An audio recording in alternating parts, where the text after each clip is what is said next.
দেখো বন্ধুরা, আজ বানাচ্ছি পাটিসাপটা। পাটিসাপটা তো নলেন গুড়ের পাটিসাপটা বলে কথা। তো পাটিসাপটা তো মোটামুটি নলেন গুড় যতদিন আছে ততদিন প্রত্যেক বাড়িতে আমার মনে হয় সপ্তাহে 1 থেকে 2 দিন হয়ই হয়। কি ঠিক বলছি কি না? তো আমার যেটা যে কারণে মানে এত নস্টালজিয়া, যে লোডশেডিং, আমাদের ছোটোবেলায় তো খুব লোডশেডিং হতো, এখন তো হয়ই না, কিন্তু আজকে আমাদের এখানে লোডশেডিং হয়ে গেছে আর বলো না।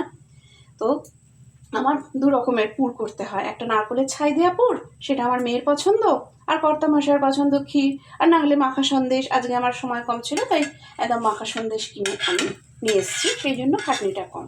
তো দেখো কি সুন্দর পাটিসাপটাটা উঠেছে, একদম একটু আর কি গ্যাসের ফ্লেমটা একদম কমানোই আছে, একটু কমানো বাড়ানো, মানে লো টু মিডিয়াম এই করে এটাকে ভেজে নেবে।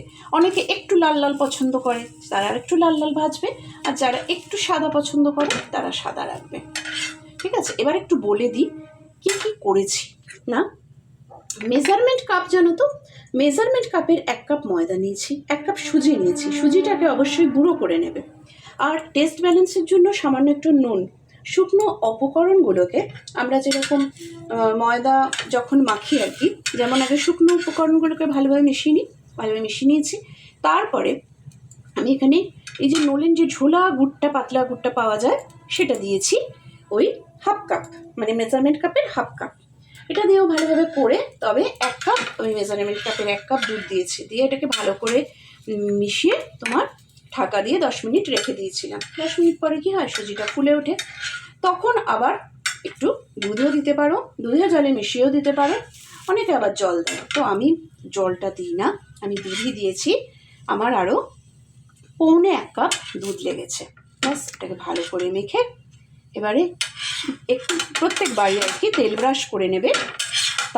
তাওয়া করো যাই করো, তেল ব্রাশ করে নেবে। তেল ব্রাশ করে নিয়ে এই যে রাখবে, দেখো এটা কি সুন্দর, এটা ক্ষীরের পুর দেওয়া পাটিসাপটা, আর এটা নারকেলের ছাই দেওয়া। ঠিক আছে বন্ধুরা, তোমরা অবশ্যই ট্রাই করো। আজকের মতন টাটা। অনেকেই আমাকে বলেছো আর কি যে দিদি একটু মাপটা যদি বলে দেন খুব সুবিধা হয়, তো আজকে কিন্তু আমি মাপটাও বলে দিলাম। তাহলে আজকের মতন টাটা।